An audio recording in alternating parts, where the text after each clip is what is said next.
With all the fabulous stitches in the Pfaff Expression 3.5 sewing machine, I always highly recommend that you take some time to stitch it out. When you stitch out stitches, they look so much better on fabric than just pictured up here at the top of your machine.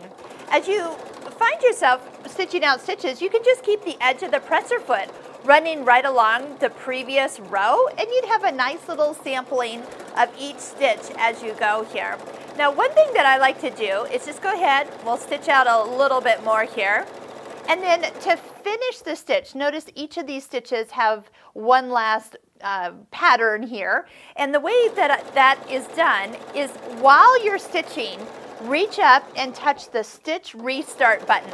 Now, if you do it while you're sewing, that means that it will finish the stitch, lock it, and then stop for you. Let you touch the scissors, and you'll have the perfect ending to that stitch.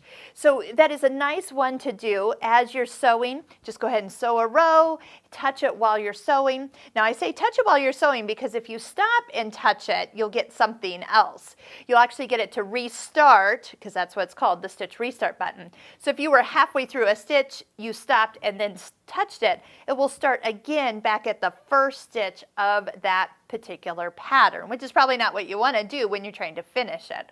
So touch it while you're sewing, touch the scissors, sew out each of these stitches, make yourself a little sampling or a stitch book of all the stitches that you have. And look, even variegated thread truly makes these stitches pop off the fabric.